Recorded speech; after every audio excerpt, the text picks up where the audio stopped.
acknowledge Rick Trey, St. Mary's Riverkeeper, and Charles McMillan from the Georgia Conservancy.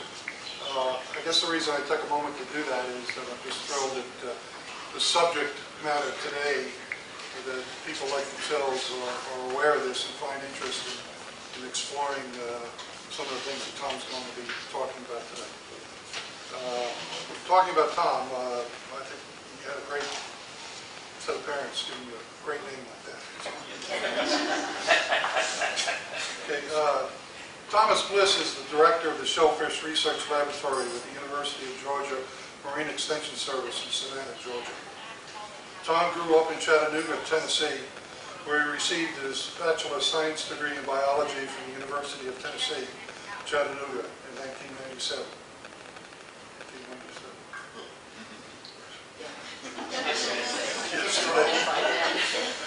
And his graduate degree from the University of Georgia Warnell School of Forestry in 2005. Over his career, he has conducted research on wildlife and fisheries management in Oregon and Austria. And I had to read that 3 or 4 times to make sure you didn't mean Australia or something else, but also I'm sure this is story. He started working for the Marine Extension Service in 2006 and has worked extensively on single oyster agriculture with the Georgia Department of Natural Resources and Georgia Shellfish Growers Association to establish an oyster hatchery at the lab being up at Skidway Island.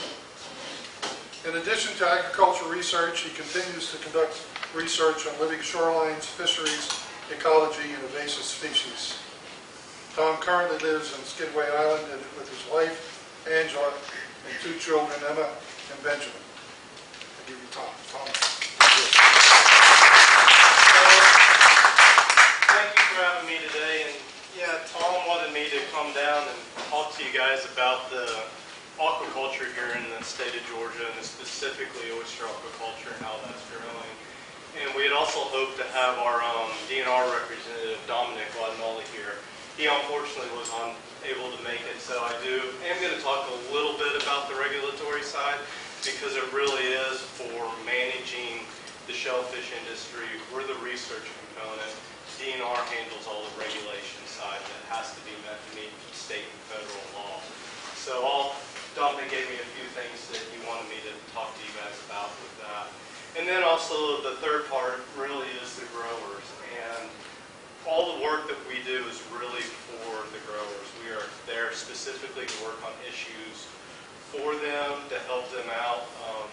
Our lab got started in the mid-'80s, the Shellfish Lab, to specifically start clam aquaculture. Clam aquaculture now does a little over $1 million a year here in the state and is cruising right along. But with that, as many of you know, with any product, aquaculture, anything, Georgia only has clams right now. So as the markets go up and down, it can make things tougher on some of our growers. So probably about 10 years ago, they started having interest in wanting to get into oyster aquaculture. And for the longest, our lab tried to avoid actually getting into the hatchery business. Specifically because Georgia is blessed with some of the most abundant natural spat population oyster spat in the world, and specifically in the U.S. In the natural spawns, you can have on average 10 to 20,000 oysters per meter square settled. So for years, we actually developed methods to collect wildly and actually try and push the industry to get away from not being reliant on a hatchery. We found that there is a limit to that. You can do small scale, but that the cost in return always is not the best. So that's where we came in to start getting into a hatchery.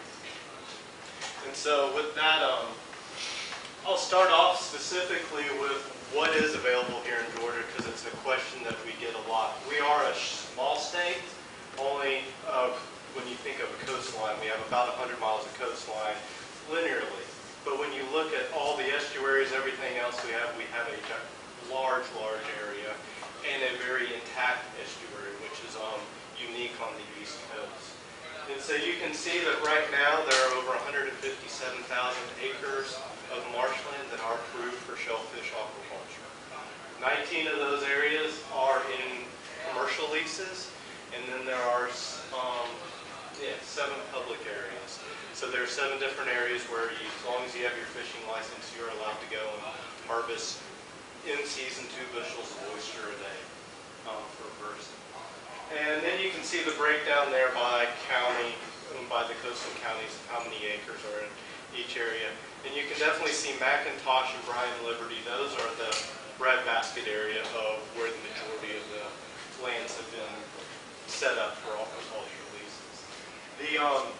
The few things the state has to do to manage this, they have to make sure that they have rights to that water bottom first of all, or they get permission to give away that right for commercial harvest. Georgia has some unique laws that we have some King's grants, believe it or not, that predate.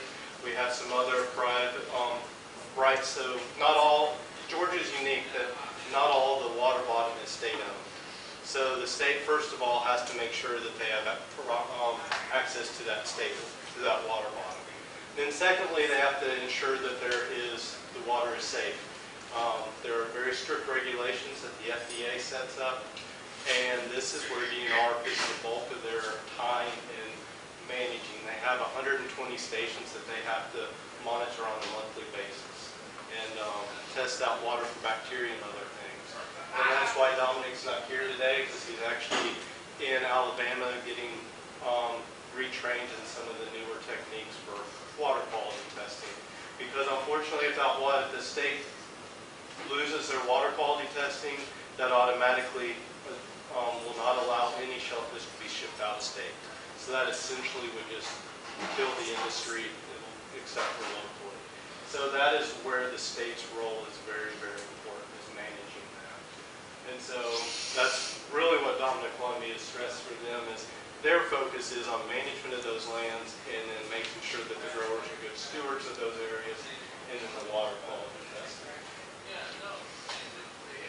And I do want to say, if I'm talking and say something that you're confused on or I'm very informal, just raise your hand and I'll call it.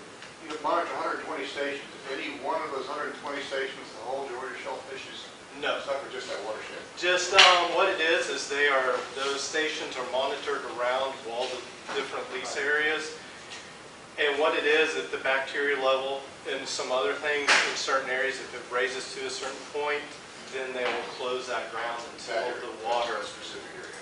Yeah. Luckily in Georgia, they have not had to have a closure in over 15 years, I believe. So we are unique on the East Coast. We just are very fortunate. And a lot of it has to do with our tidal flushing that we get. Really helps move things in and out. So Georgia's very, very lucky. But so today I'll talk specifically, and I'm going to walk you through kind of what it takes, what we're doing with shellfish and oyster aquaculture, and kind of the steps of a hatchery. This St. Mary's is looking at the possibility of using some land down there to attract a commercial hatchery to the area, and kind of look at the possibilities and what does that mean for this area and what does it mean for the state. So first of all, are any of you guys oyster eaters? Good. That always makes a difference. Have you bought oysters lately at any raw bars? Yeah. What'd you pay? We were in New Orleans, so I don't know, it's outrageous. Oysters in probably the last 5 to 10 years, they're seeing a resurgence. There's definitely an interest nationwide in it, especially as the local grown movement grows. And believe it or not, the U.S. still imports over half the oysters it consumes, whether that's raw or shucked. So there is a big push also to produce more oysters, within the nation, but also within local regions. And the Southeast for years has been overlooked because of we have warmer waters and we have a lot of fouling. So a lot of the oyster industry grew up in other areas. But now that Georgia and South Carolina and parts of Northeast Florida, we actually are now, because we're not as developed, we have better water quality. So there's actually a lot of looking to this coast, to this area, to actually start being the next growth area for the oyster industry. And so that's where we came in, was to start looking at how can we do that in Georgia. And Georgia had one unique criteria that most states don't have, is that they do not allow oysters from out of state to come in to be grown in Georgia waters. So although there are hatcheries in other states, they've been around since the late 1800s, believe it or not, Georgia will not allow any oyster from anywhere else to come in and be put into its waters. So that was historically set up just to protect it from disease and other things, and that has stayed in place. So to get our industry going, we actually had to be able to provide a source of oysters or sea. I'll probably use those interchangeably. So that's where we came in. We worked with DNR, and we were able to secure a grant from them and start the hatchery. And don't worry, I'm going to breeze through a couple of these just to give you an idea of what it takes. But spawning is the first step in it, where we take our local oysters, we collect them, and then we put them out individually. You can't tell an oyster if it's male or female, and actually they switch sexes multiple times throughout their life. So we have to spawn them individually. So we have 38 individual little tanks that we use right there. And we put them out, and we actually have to cycle water hot and cold for anywhere from 2 to 8 hours to trick them into spawning. Once we do that, we can tell if they're male and female by they release sperm and egg. And then we mix those in a proper ratio to get maximum fertilization. From that, we then, yes? Yeah, how does, or why does alternating hot and cold water trick them into spawning? Good question. Naturally, in the springtime, if you pay attention to water temperatures, as the days get longer and warmer, you'll notice our water temperature will increase and dip, increase and dip. So what we try and do is take that natural phenomenon, because that's what gets the oyster ready naturally to spawn. So what we do is we try and do it in a condensed form. And so we will do that by playing with about warmer water, about 3 degrees warmer than what the natural water is. And then we'll go back and forth. And that kind of gives them the cue to get ready to spawn. And so once we have them spawned, we have to hold them as larvae. And this is really, anybody you talk to in the hatchery industry, this is the time period that gives them the most fits. Larval culture is very sensitive. They're sensitive to pretty much anything, and it doesn't take much to kill a tank of oysters. Each one of those blue tanks is only about 250 to 300 gallons, but after a spawn, each one can hold about 10 million larvae initially. So that's what we start out with, and you have to do water. They're static, so you have to do a drawdown every other day on that water change, and you have to look at them under a scope, see how they're growing, everything like that, restock them. So it is quite a process that needs to be done. And this is the time period where, you got to just be on top of it. They don't take weekends, so you don't take weekends and everything else. But usually if everything goes well and when the conditions are right, in 14 or 21 days you will get to a point that we call pied, or a petit villager, which is the latest age, and that's what a picture is right up there. As you can see, they already start looking like an oyster under the scope, but they're just getting ready to put their foot out. It's the only time in their life that they will use their foot, and they'll find something to set on, and once they put that foot down, they then submit themselves to whatever they attach to. So they might search around for a little bit, but that's what we're looking for. And when we get to that point, we force them to set into one of these silos, and that's actually ground oyster shell on the bottom, and the current pushes them down. So what we try to do is get one larvae to attach to 1 grain of oyster shell, and that shell is ground to about 1/3 of a millimeter in size, to give you an idea of how tiny the oysters are at this point. And from that point on, once they set, they are that individual oyster, and that's how we get a single oyster when you hear that. And then from that point, it's really just letting them grow up. So we grow them up in these other tanks, the upwelling to keep water forced over them to give them plenty of food. And this is a picture of a silo, and this has probably about 250,000 oysters in it at that point. So very, very tiny. And then from that, we move them out to our floating upweller, which is similar tank. It's actually out in the estuary, so it's got more readily available food to them. This has a pump in right up here. There's a pump that forces water to go through, so it constantly has water pushing by it, so we can hold it in higher densities. And then at the bottom, you see that's what we try and give out to the growers. That's what we consider an oyster seed or an oyster spat. Those are a little bigger than normal, but those are nice, healthy ones. That's what we then give to go out to the estuaries to grow into single oysters. So, you know, with the city looking into wanting to get into the hatchery business, one of the biggest things we have to pay attention to, and there's not a good slide for it, but is paying attention to water quality. As I mentioned, larvae are fickle. Once they have their shell and they're set, they're a little bit more tolerant, but the larvae are very sensitive to any changes. So we have to pay attention to our pH, our salinity, and our temperature are our big ones, and our DO too a little bit, but because we're using air in all our tanks, we're not as worried about DO. But to give you an idea, fresh water, having spikes in anything in fresh water coming in can really knock larvae back. Anything below about 10 is considered just a no-go for larvae, or you have to supplement. So it's really just knowing your water conditions and what you have to do. And there is always other things. I don't know, do they spray for mosquitoes down here? Yes. They spray for mosquitoes up where we are too, and we've gotten on the call for when the city's or the county's going to spray over our facility, so we won't do water.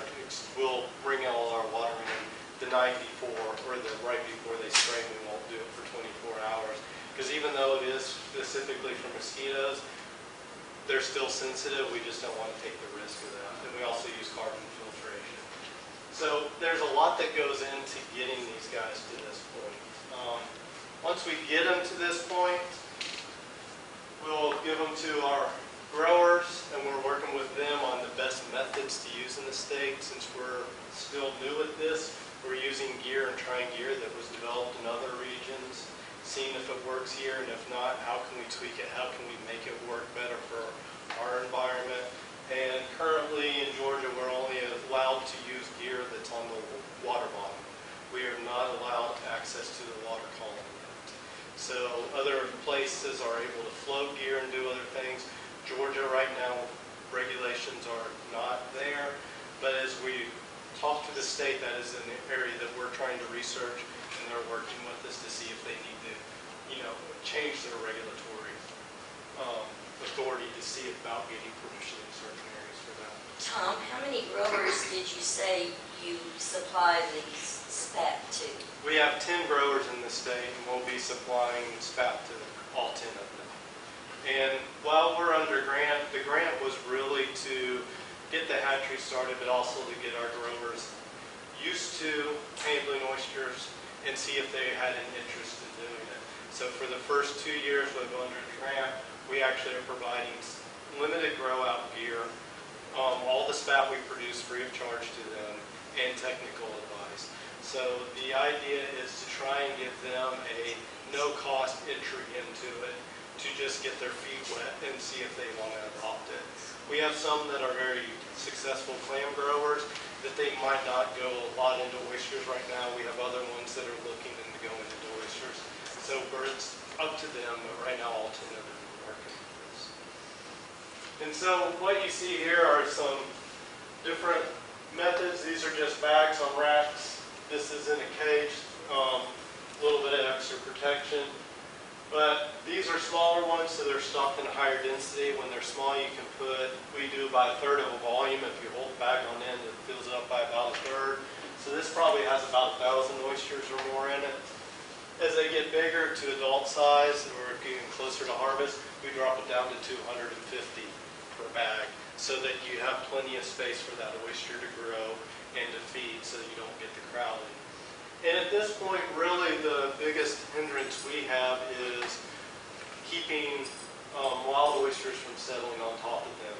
If you guys are familiar with our native reefs, they're in that narrow intertidal zone. They're excellent to eat, but they are clumpy, very thin and sharp, and oysters love to grow on oysters. So our biggest thing is trying to keep the wild oysters from settling on these guys, and that's really the biggest trick. Is, it's moving them, cleaning them. So at this stage, you all are still monitoring them? Yeah. As well as the growers? Yes. So at this point, to keep them clean, I mean, we've looked at where you hold them in the tidal zone, upper, lower area, going out and shaking the bags every week or every other week. Actually, at times, taking a power washer out and power washing them clean to knock everything off. We have not found one great method yet. There's one works well here, it doesn't work well here. So every bit of our estuary is a little different because there's different environments within that. So that's really that's where the hard work for a grower comes. But if everything goes well, in a year to a year and a half, this is what they will have, is a single oyster that looks like that they can then take to market. And for our growers, depending on the quality and where they're selling, oyster like that from a grower standpoint can sell anywhere from 40 cents to $1 per piece. And if you go to a restaurant, I think the cheapest I've seen right now is $1.50, and the highest I've seen is a little over $4 for a single oyster. So there's definitely, there is the market there for them, and luckily we do have a large area to grow. We get calls all the time from Atlanta, other places in Savannah and the coast here, all looking for Georgia oysters. There's a very big interest in getting a regional oyster from this area, and really people are interested in tasting oysters from all over, so they like being able to have a South Carolina, a Georgia, some from the Gulf, some from the Northeast, and some from the West Coast. So you'll find that most people want to have their local oysters, but they still like having ones from other areas because they do take on the flavor of the water they're growing. So that does make it unique. John, do we have any growers in Camden County? You have one, yeah. Dan McGuire with White House Seafoods. Yeah, they're in Crooked River. So the majority of the growers are in the McIntosh area, but they are spread out along the whole coast. And then just to give you an idea, we talked a lot about oysters, and our hatchery is focused strictly on oysters. We do also have the hard clam here, which is a booming industry. Hard clams are a little different. We can bring in clam seed from out of state, but there is a lot of interest to also have an in-state supply of clam seed because there have been difficulties in getting clam seed over the last 2 years. They haven't been able to produce enough in all the hatcheries in the southeast and everywhere else. So something's going on there. So there's a lot of interest in doing that. And then I mentioned the blood arc. This is a native species. There is interest in also developing this as an aquaculture species here. It naturally recruits into some of our clam experiments, and our growers get it. And I'll get to it. I'll show you that. But there is some interest in that. So if a hatchery was able to get established, it's not just a one species thing. There are other species that can be done in that facility. But I have another question along that line. When you were saying Georgia is specific, they want their own spat. Do other states have the same criteria? some states do. Some states are changing. South Carolina used to allow in. They just actually shut down the import of any oyster seed from out of state, but they can bring in the larvae at the last stage right before they set. So they're allowed to bring in live larvae and set them in. Florida has a requirement that you can bring in oyster seed from out of state, but that hatchery has to use Florida broodstock, and it has to be kept separate in separate tanks and use separate water than the other oysters they're doing for other customers. So other states have all gone different ways, And then in parts of the Northeast, some of the states, just because of historical, they trade within their smaller regions. So, yeah, and that's one thing that a lot of people are looking at is historically everything was set up on state boundaries. There's a lot now going back and looking at what are the biological boundaries to allow trade so that you can trade within that biological region but don't be moving large areas because that's caused problems. Because when you say it takes on the taste of the water, it's in, to me it seems like it wouldn't matter where they were hatched at if they were grown Correct. in those waters. Right. It doesn't matter where they're hatched at. The problem with moving them from other hatcheries and other regions is that there are some diseases and parasites that can move with seed, and so really it's the introduction of some of those variations. And so they're trying to keep business growing so that the hatcheries aren't limited where they can sell, but then they also have to pay attention to the safety, the health side of things, because we don't want something coming in that could not just impact aquaculture, but could spread to our native oysters too. So, yes.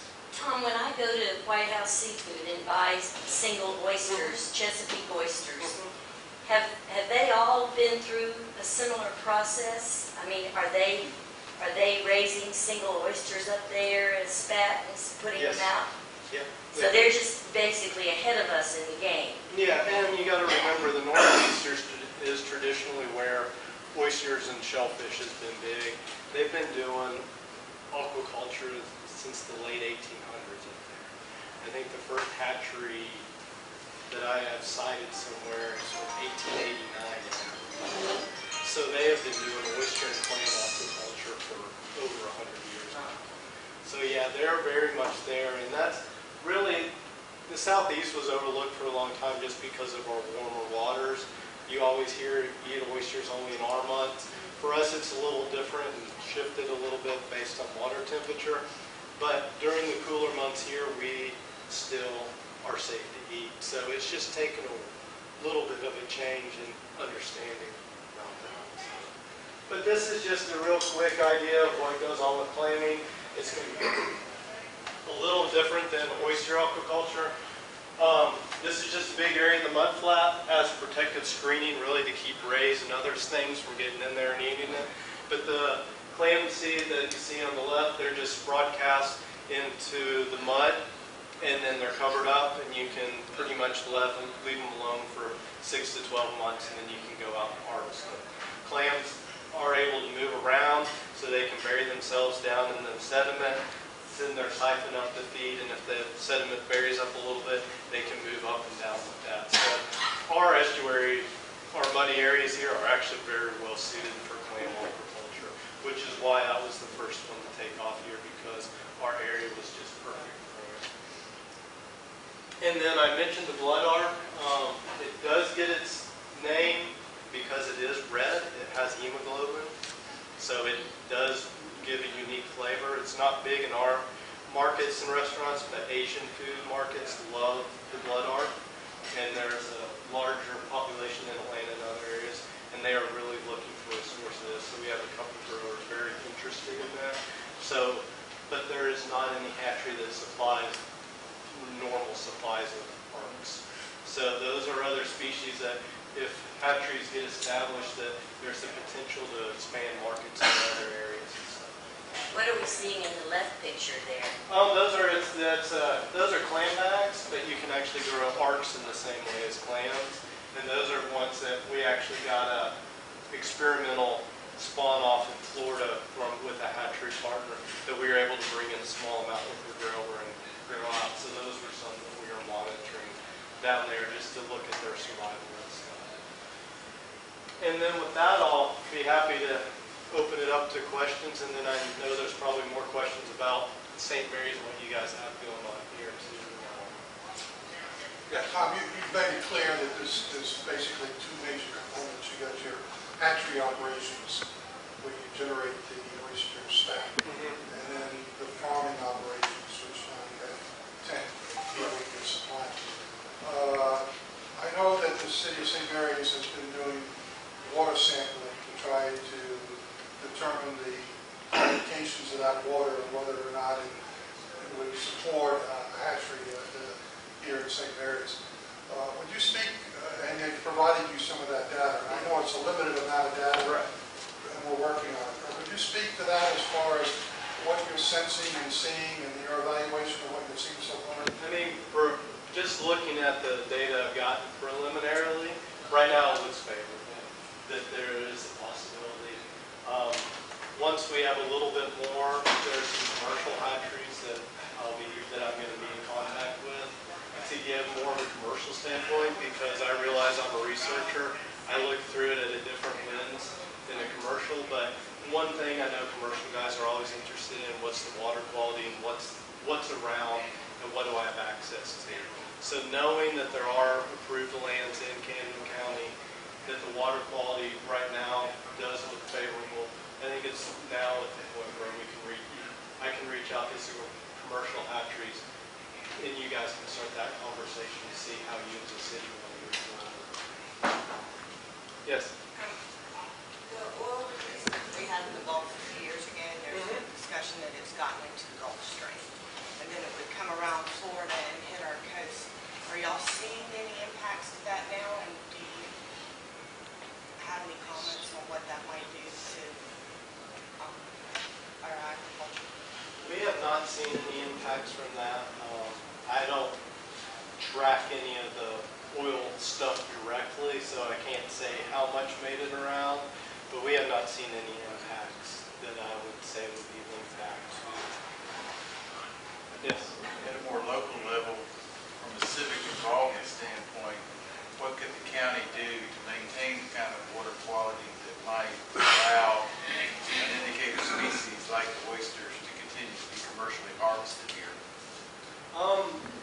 Really the biggest thing that helps is really maintaining that water quality, is really being proactive. And when development comes in, I mean, development's going to come here, and we're definitely aware of that.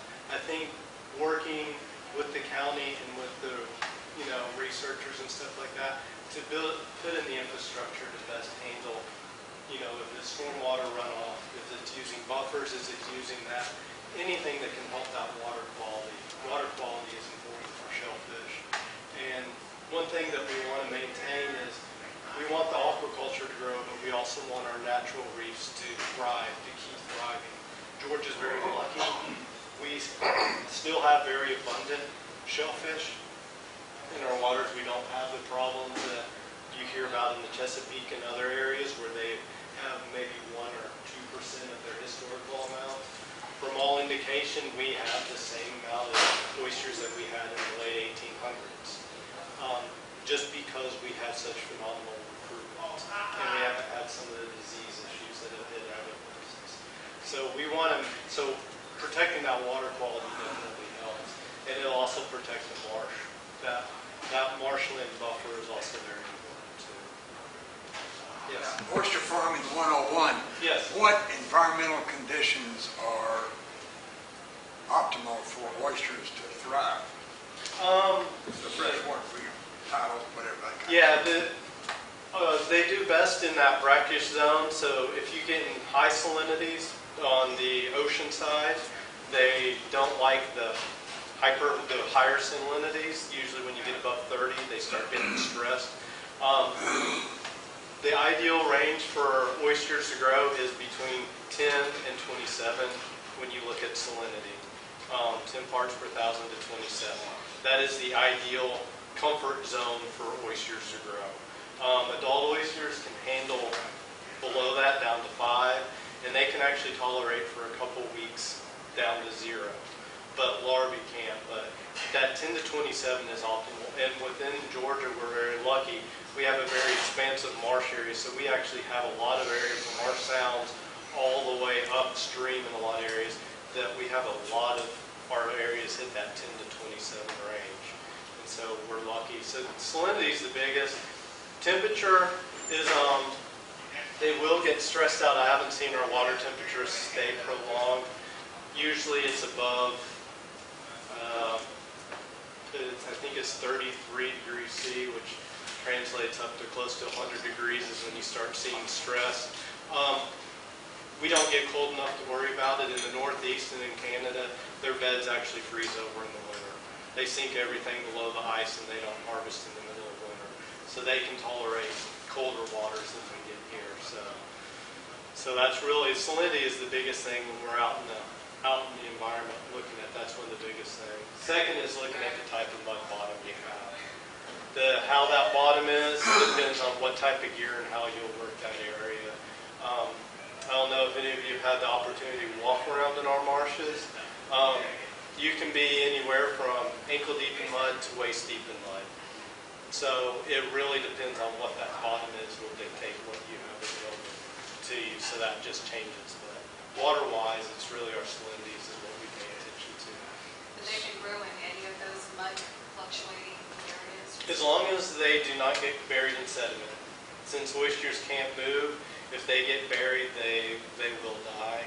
So that's where the different types of gear that we're looking at using really comes into effect, because how we can utilize the areas that are approved. It seemed like somewhere along the line I read about one of the reasons for the Apalachicola oysters doing so well was nutrients in the form of organic matter coming from Atlanta sewage. Is there, I guess at some point it gets too much and you got a problem, but is there nutrients, is that part of the equation too? Oysters are filter feeders, so they're eating phytoplankton predominantly. They do eat some other things, but phytoplankton are the biggest thing. So sometimes, yeah, if nutrients make it down and it blooms the right type of phytoplankton, they're very happy to have all that plankton available to them. So, nutrients play a role. We're very fortunate here. We have very rich water, so it always looks muddy. A lot of that is actually phytoplankton and other stuff, so they just naturally can feed on what's there. So it depends on where the nutrients are coming in, how they come in, and a lot of times what's bloomed. So we have seen spikes in blooms from after heavy rains and more fertilizers and stuff. That can be a positive and a negative. It can cause other problems, so they might have really high blooms for a short period, but those blooms can also then starve the water of oxygen, which is a negative. So that's where the water quality is. You'd rather have it in balance than have those fluctuations like that. Yes? In our area, what is your biggest concern about contamination? Is it sewage runoff or agriculture? Actually, I'll say we have not seen a lot of problems with the water quality in our areas, so we haven't looked at it. I'll just say the biggest thing is there is some evidence with the older infrastructure with septics and moving into sewer treatment and stuff like that. There are areas around Chatham County in particular where there's older development, higher concentrations of septics, and that's an area that it'll never be open for shellfish harvest in any way, just because bacterial contamination is too high. So that is probably the biggest thing that we see is just around those older developments. So getting into better water treatment and stuff like that, and really I'd just say upgrading what's there in certain areas, and then as new development comes in, working with the best science that's around to mitigate that is the safest way to protect that. Yes? If I wanted to become an oyster farmer, which I don't, Right. but if I did, Yes. what regulatory agency would I have to work with, and what kind of, would I lease an area? Would I be told where I could grow and where I could not grow and all that? So the first part is to get into it commercially, you have to work with the Department of Natural Resources, Coastal Resources Division out of Roundtable. They oversee the shellfish program in the state, and so you have to go through them if you want to become a licensed grower. To get a lease, there's two ways of doing it. You can either go after state-owned property, which is in an open bid process. So when the state has property that comes available, you can submit a business plan and bid on it. for how you want to do it. If you secure it, then yes, you do pay a lease on that. You do pay a monetary amount. I think it's $500 a year right now to maintain that lease. And then you go up for review every 5 years. The second way you can actually do it is if you have rights to the marshland, and you can actually petition the state to then use that for commercial harvest. And we actually have 2 growers in the state that have large private leases. That they're not state-owned. They have either direct ownership of it, or they have a permission by the owner of it. And they petition the state to include that into the approved process so they can commercially harvest. So those are the 2 avenues within Georgia to get a lease. And can you lose those leases for any reason? State leases you can. If they could, there is a full contract you sign.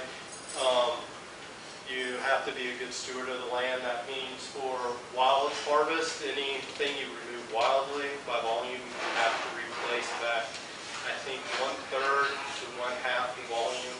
So if you harvest shell, you have to keep records of that, the oysters, and then you have to replace that mulch to provide habitat for that. And then there's also business plans. If you're not meeting the requirements and stuff like that, they can pull that lease from you. I've never seen them pull a lease from anybody except for somebody caught actually stealing oysters from other people's leases. So that's the only time I've ever seen them do it, is when something like that happens. Besides that, if you're working your lease and doing what you're taking care of it, the state is very tolerant and works with you to make it. Yes, how is the quality of Georgia oysters compared to oysters from other geographic areas? Are we someplace in the middle, or are we considered to have real high quality?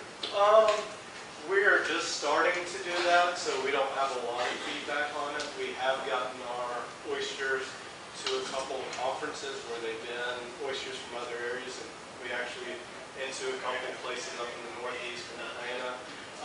We've always gotten favorable reviews. One thing that our oysters have, since our waters typically are in the higher teens to mid-20s up for salinity, our oysters have a saltier flavor. Technically, a lot of people like having a little bit of a saltier flavor to it. So everywhere we've gone, we've gotten really good feedback. So that's promising for us. Yes? Along that line, Georgia's done such a good job of marketing Georgia-grown shrimp. Could you tell us a little bit about what South Carolina's done and some of the other states have done on marketing their oysters? Sure. Marketing does take a little bit of time. South Carolina, a lot of the industry there is just within, they're just a few years ahead of us. So a lot of that is actually being done by the companies themselves to market themselves and get out there and do that. Same in other states, but being with an extension service in the university, I have colleagues I work with in Florida, Alabama, South Carolina, North Carolina. All of us kind of get together, and there's a place called Oyster South that we've loosely put together. It's a combination of researchers, chefs, growers, and stuff like that are all very interested in promoting southern oysters and kind of bringing that up. So that's a way that we're trying to do it. And then a lot of it's just talking to groups locally, is just making people aware of what's here. So for Georgia's beginning to start that we want you in the next years, what we always say is start looking for them and asking for them on the menu. We don't have the supply yet, we're getting there, but it takes a little bit, but if you keep asking, then hopefully they'll start requesting it from their distributors and stuff. But a lot of it just is word of mouth, and it just takes time. Tom, you provided us over time some brochures, the Leap Marine Extension Service published it, and one of the items that was discussed was the commercial viability, the profitability of this market in the out years. Can you remember, because I don't, can you remember the projections that you had in your brochures over the next few years? Yeah, what we project on is just a real loose value of the dock value of what the crops could be if everything goes well.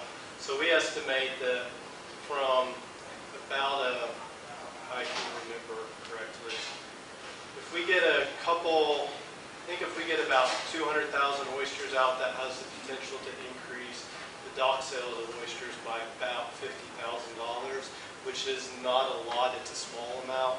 But as you project up in time, our goal with our hatchery is to start producing within a couple of years a minimum of 10 million oyster seed a year to get out to our growers.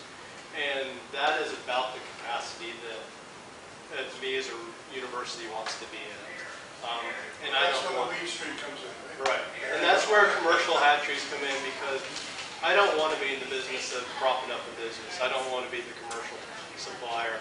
I want to get it going, and then I want to have a commercial hatchery, 1, 2, 3 come in, service the area, and then I can work on research and other species and provide support in, looking at genetics and some other things that are very interested to us to help make the industry better. But yeah, but commercial hatcheries want to be able to sell in the,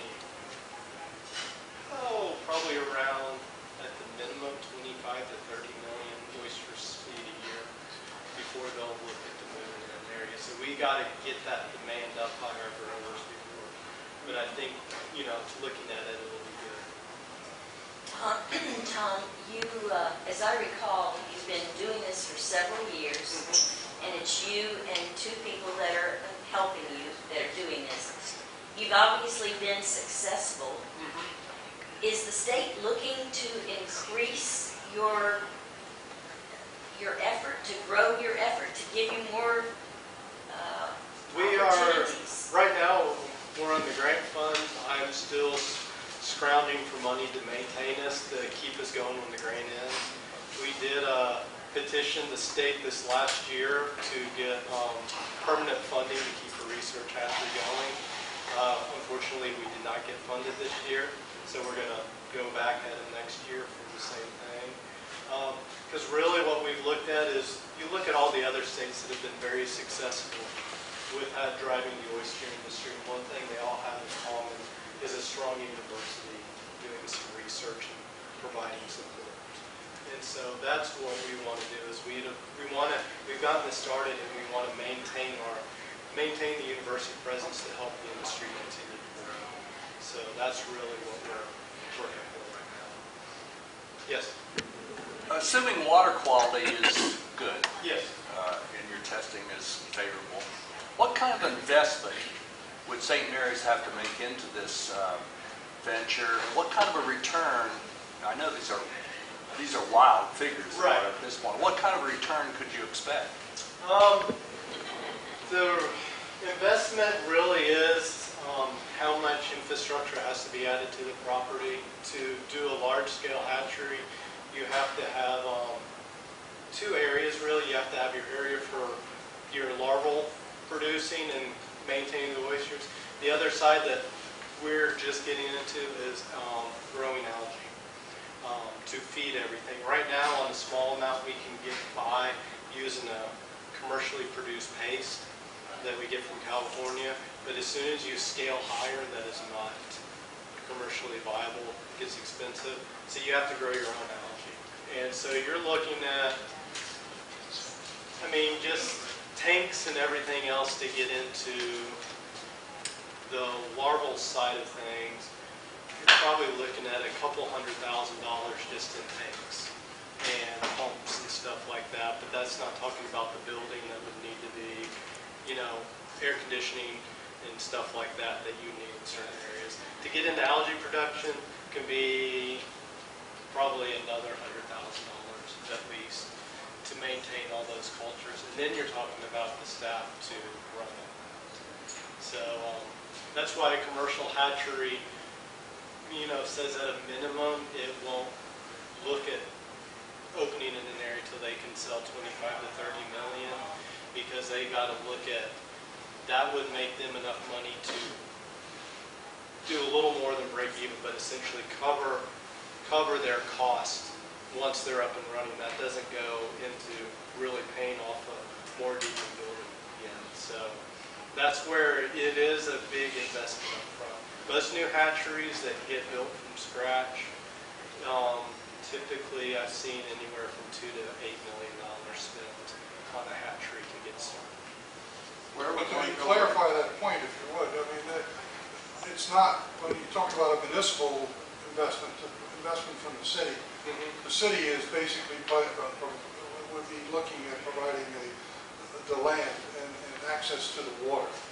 I think, at least, and we certainly don't have a detailed plan or business model or anything like that, but the idea would be for a commercial entity to lease that property, and then they would do the investment based on using the property, and the lease money would be used to maintain that property for full use and maybe other things like tourist industry and education and whatever. So as far as municipal, I mean, the business plan has not been developed, but I don't think that the idea would be that the city would establish the structures, the buildings. They already have the access to the water via underground piping, so they can bring that in, and maybe that would be the limit to the infrastructure. But I just didn't want to leave you with the idea that we're talking about building buildings. That's the commercial, and that's the commercial operation would be leasing the property, and they would take it from there. Tom, the facility you have up, if I remember correctly, from being out there and looking at it, you can raise about 10 million staff. Yes. Is that right? Yes. Would the capacity to make a commercial facility be linearly larger than your facility, or would it be somewhat less, i.e. tanks and acreage, et cetera? It would be larger. I mean, would it be linearly or something where you get more into space? It'd be, you'd have to have more, it'd be linearly larger. Okay. I mean, to give you an idea, our hatchery, and the picture at the beginning, it's very compact. It's probably about 12 to 1,800 square feet. And that is almost too small. We've pushed into an older greenhouse building behind to hold some of our tanks. So really the biggest thing is the tanks are very large that take up space. So as you want to increase more, you have to have more space for the tanks.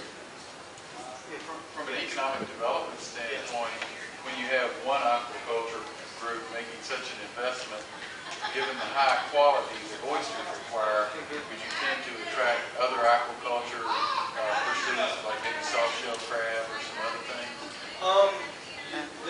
There is that ability. For shellfish, the way crab and shellfish, usually you're not doing those side by side. Usually shellfish hatcheries focus solely on different shellfish species because you can use the same equipment to maintain and grow that. There is always the potential that other types of industries, maybe crabs, soft-shell and stuff, would want to come in, but really we would look to see an expansion of the shellfish aquaculture. You got a couple of examples of a hatchery this size? Exist somewhere? Our size, or How the size you're talking about? Is there Wilmington, North Carolina, or? yeah, there are ones, and actually the easiest ones closest to you are actually in Florida. There's a lot of commercial based around clamming, but the ability to do clamming is what you need to do. Clamming is very similar for oyster. Where? Cedar Key. And that's really where the couple commercial guys, once I have quality, water quality, those would be the ones I'd talk to first of all, because they're more familiar with the Southeast. And the Southeast has its unique characteristics with warmer waters and stuff like that. So having hatcheries that are in this region familiar with that definitely helps. Nice breakfast over there, too. Yeah. Yeah. Can oyster harvesting be used as a tourist venture to use it as a Yeah, not so much the harvesting, but there is a growing trend of people, and I've seen this more on the West Coast so far, of ecotourism based around aquaculture ventures. So I have seen certain places where they'll have their own restaurant or something, but they'll also do tours to get people out to see a working lease so that they can actually get more familiar with how shellfish are farmed and harvested. So it's just not something that shows up on the menu. You give people that connection. So yeah, there is a possibility. Be an opportunity as well. Definitely. We have the new St. Mary's Riverkeeper with us today, and I was just wondering how the two entities could work together. Because it seems to me that they could support some of the things that might be needed in getting that industry established. And hope as it went along is. I mean, and you can jump in. Their biggest role that I see is that they're really tuned into paying attention to the water quality along the whole river and paying attention to certain things like that. And that really is definitely an important aspect because as development moves in and stuff like that, I see their role as keeping an eye on what's going on in that river. Because the more we can protect our waters here, the better it is for us. I mean, we're very fortunate that really along our coast, the only dam river that runs into it is really the Savannah.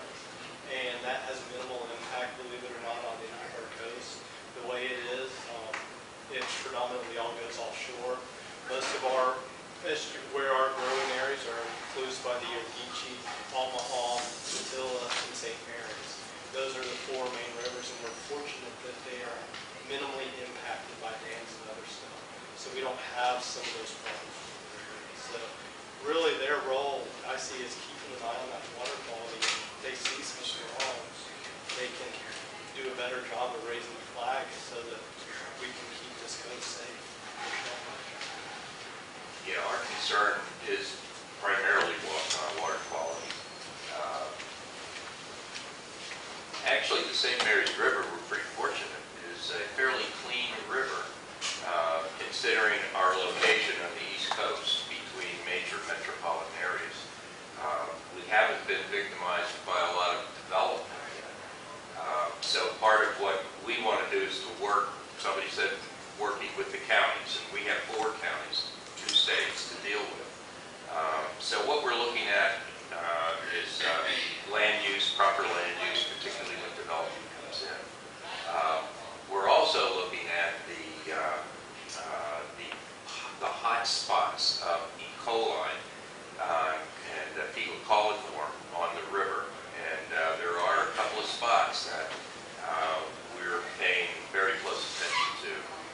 The area in Browntown, for example, and I don't want to pick on Browntown, but any community, residential community that's old and has been built on or along the river is where you're going to have your problems. And that's what we have Browntown, and we get further up and that creek is Horsepen Creek, if any of you know that creek. And as you get up beyond Camden into Charlton County, there's an area up there, a creek up there called Spanish Creek, which also is a location for a fairly large housing area, but old. So we've got septic tanks in those 2 areas that are need a tremendous amount of maintenance.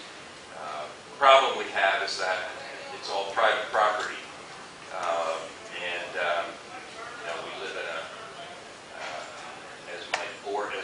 chairman of my board says, we live in probably the reddest corner of the reddest state.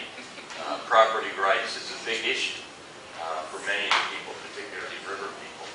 So getting them to pay attention to their leaky septic systems. Some people don't even know that they have septic systems. So they haven't been pumped in years. And so what happens is the drainage field leaches into a ditch, and when it rains, the ditch flushes out and it spills into the river. And so now we have the fecal coliform, which is obviously not the kind of thing we want to have in our river, not only for the oyster populations, but also for swimming and fishing. And we want to try and keep our river as drinkable as possible. We know we can't just go out and take a plastic drink, but we want to keep it to the point where we are able to clean it up and use it as a drinking source if we need to use it as a drinking source. So for all of those issues,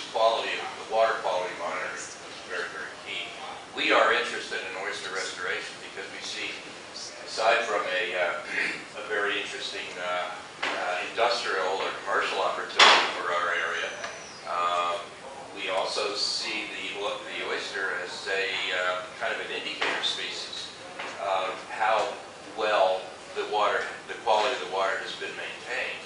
Where we can get leases that are tested out and then opened up for public use is a message to us and the community that our water quality is much better. So what we plan to do is a lot of water quality testing and try and get that information out to the public, particularly the swimming holes in the river where kids can go swimming. And there's a lot of swimming that goes on in the river. You don't know that until you take a venture up the river and see how many people are out there swimming and boating and fishing on the river. So we do have some concerns about getting that information out. The oysters belong to, I know right now, blade oysters or something that go out here in the marshes and pull them out. Are the oysters that you're going to be bringing out, are they going to be the blade or are they going to be a regular oyster? I mean, a different. Well, it's the exact same oyster, but it's not going to be the long, skinny ones that we call fillet. They're going to be, because we're holding them in the bags and manipulating how we handle them from the hatchery up, we're going to go more for what they like, which, if you get them in the restaurant, what fits in the palm of your hand nicely. It doesn't have the sharper edges, has a little bit, what we call a cup, a little bit deeper on it, so that's what they like to serve in restaurants. So by handling and manipulating it, that's what we want to go for. So the look's different, the oyster is identical. If you besides looking at the shell morphology, the taste and everything, the blade and an aquaculture one, if they were grown side by side, would taste the same. They just would have a different look. Yeah, okay. Because I've had, I grew up in Maryland, eating the oysters there, and then the Apalachicola oysters all the time, and then these things. Yeah. So it's different ones I've had all the time. They're good. Yes. It sounds like in order for this to be a viable economic development opportunity for St. Mary's and Wheat Street, that if the water quality tests out satisfactorily, Right. then we have to rely on a current hatchery owner, like the one in Cedar Key or wherever, to want to expand and come in here to develop a commercial enterprise. Is that correct? It could be an existing hatchery that would want to expand. It could be a new expand. And where would the new prospect come from? You'd be surprised. I get calls all the time. Oh, okay. As people, and it doesn't have to be local, as the industry in parts of the Northeast and Mid-Atlantic and other areas, some of the areas have water quality problems. Some people are looking to change locations. So we do get inquiries occasionally about what's going on in the state. And there's a lot of people just waiting to see what happens, specifically between Georgia, South Carolina, and Northeast Florida, to see what happens in the next 5 years in this area. And then I think there'll be a lot more interest. If it continues to grow, I think you'll see a lot of people that want to move in. If it stays where it is, you won't see that. So that's what we're trying to do with the hatcheries, really to push us up to that, to start getting recognition so that that commercial side can come in. Can we take one more question, please? Is there like a, oyster growers association or something that meets and has big conferences and? There's a local growers association, the Georgia Shellfish Growers Association. It's very small. They just meet locally maybe 3 or 4 times a year. Sometimes our meetings are open to the public, sometimes they're closed. But on the national scale, there's the National Shellfish Aquaculture USA. That's where most of the people congregate. And we've been trying to get more growers from across the country to go to those meetings. It's more scientific talks, but we have been trying to get more growers there. That might be a good meeting to go to if you were a member of the city council or somebody interested in this. Thank you. All right. There's two more. It's always two. Joe and What's the next step for St. Mary's? So you're testing our waters, and what's the next step for us? The next step for you guys is I'm going to get the last of the water through June think we'll have a little over 3 months at that point. It'll be a good time for me just to look at it and actually take that to a couple commercial guys I know, just to get their feedback. And then I think the next step is, if it looks favorable, is to set up to get you guys to actually see a commercial day. And actually just start talking on the commercial side so that you, as a city, can decide how it would work and do you want to go down that road. And this will be before the end of the year, or about the second half of the year? Yeah, I would say so. And just to start getting familiar, because I just see it as I'm here to help guide you to the point, but once you really start getting into the commercial side, I want to make you be introduced so you can, as a city, start looking at it to see what you would need to do. What would make a commercial person interested in your property too? Chris? Bad oysters that make you wish you were dead. Yes. What are the chances that was caused by something the grower did as opposed to poor handling by the restaurant? It's a good question. There is a lot of safety regulations that go in. So every step of the way, oysters are tagged from the time they're harvested by that harvester, from the time they leave the water. So that oyster gets tagged. When that oyster is pulled from the water, they have a short period of time to get that oyster into refrigeration. And then when they get it, they get to the restaurant, and the restaurant, has their protocol. But with that tag, every step of the way it is tracked. Shellfish are one of the few that you can, when you buy it as a consumer, you should be able to ask to see a copy of the tag to see where that oyster came from. And if somebody gets sick, they will track back to try and find where the break in that system was that caused that oyster to cause somebody to get sick. So the grower has to keep records of the time that oyster was harvested. He has to document the time it went on his boat and the time it went into his cooler. And what his cooler's been at, he has strict regulations to maintain that. Same as the restaurant, when that oyster gets signed off to the restaurant, when they received it, and whatever their regulations are for controlling it. But they are tracked just because of the possibility of illness, specifically Vibrio and stuff like that, which are the big ones. And that's why in Georgia we don't harvest our oysters from June through September. It's just the risk of Vibrio is just too great to mess with. So right now we just have a closed season. Thank you very much. Thank you very much. Everybody will agree that this was a very worthwhile program. We're excited about seeing something coming. Yes. You're going to have a lot of support down here. Yeah.